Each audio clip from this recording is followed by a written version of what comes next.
Okay, come to the new point, zamindari system. Zamindari system क्या था? Zamindari system was introduce by Cornwallis in 1793 through permanent settlement act. Zamindari system जो था उसे हम permanent settlement act भी कहते हैं। ये 1793 में स्टार्ट हुआ था, कॉर्नवालिस ने स्टार्ट किया था इस एक्ट को, ठीक है। It was introduce in province of Bengal, Bihar, Orissa and Varanasi. और ये जो है बंगाल, बिहार, उड़ीसा और वाराणसी में स्टार्ट हुआ था परमानेंट सेटलमेंट, ठीक है, also known as permanent settlement. Zamindari were recognized as owner of the land. Zamindar were giving the right to collect the rent from the peasants.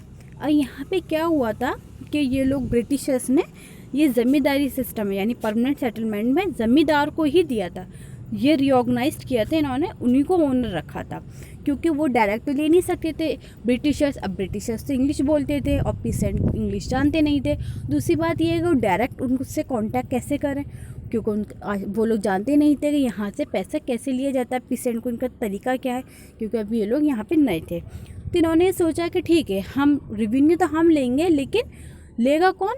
वो लेंगे, ज़मींदार लेंगे, ज़मींदार हमें देंगे, ठीक है। तो ज़मींदार को ये राइट दिया कि आप रेवेन्यू कलेक्ट करो। ज़मींदार were giving the right to collect the rent from the peasant, वो पीसेंट से वो रेंट लेते थे उसका, ठीक है। The realised amount would be divided into 11 parts, और ये 11 पार्ट्स में डिवाइड होता था।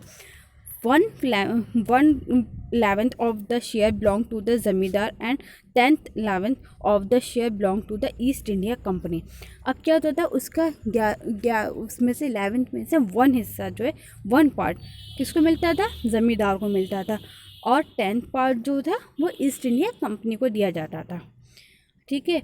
तो अब इसमें एक हिस्सा तो इनको मिलेगा ही ज़मींदार को, लेकिन वो देगी कंपनी। और उस ज़मींदार को ये भी था कि जो अमाउंट उनका फिक्स था, जो रेंट आपको इतना देना ही है, चाहे क्रॉप्स फेल हो या कुछ भी हो, और उससे ऊपर अगर वो और ले सकते पीसेंट से, तो वो भी उन्हीं के पास जाना था, ज़मींदार के पास। तो ज़मींदार इसमें क्या करते थे कि पीसेंट्स का एक्सप्लॉइट करते थे, उनसे ज़बरदस्ती ज़्यादा उगवाते थे, उनको सीट ऐसे प्रोवाइड्स करते थे कुछ जिससे ज़्यादा हो, उनसे ज़्यादा वर्क करवाया करते फील्ड पे दिनों रात। तो इस तरह से पीसेंट को कुछ नहीं मिल पाता था, वो सब ज़मींदार और कंपनी के पास ही जा रहा था, उनके पास, उनके पॉकेट्स में जा रहा था।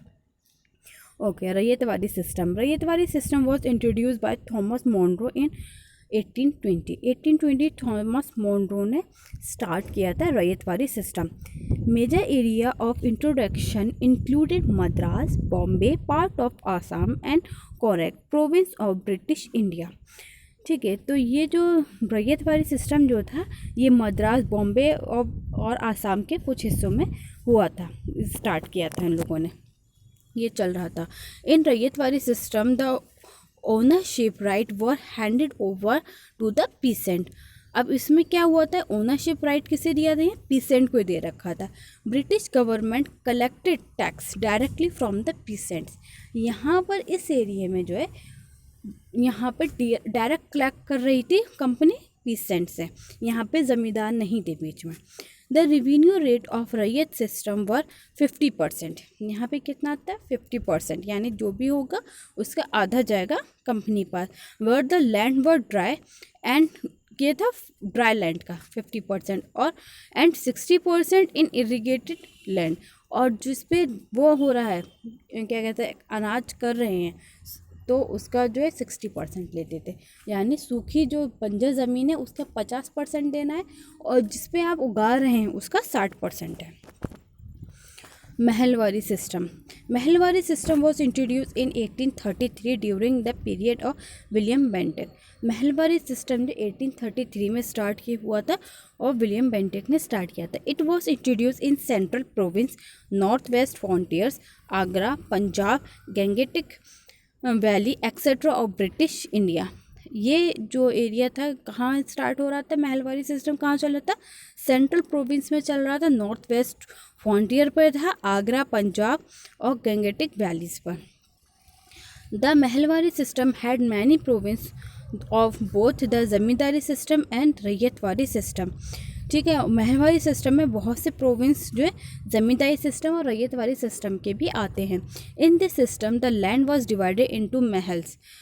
इस सिस्टम में क्या था, लैंड जो महल्स में डिवाइडेड था, ईच महल्स कंपनीज वन और मोर विलेजेस, और इसमें क्या था, एक महल में कंपनीज के एक या उससे ज़्यादा भी विलेज आते हैं। अच्छा, महल्स क्या हैं, महल्स बेटा उसको कहा जा रहा है विलेजेस को, ठीक है। तो काफ़ी सारे विलेजेस के मिला के रेवेन्यू एक बना दी जाती थी, कि छोटे छोटे विलेज जो होते हैं ना उनको मिला दिया करते थे ये लोग, और कोई बड़ा होता था उससे एक ही का हुआ करता था।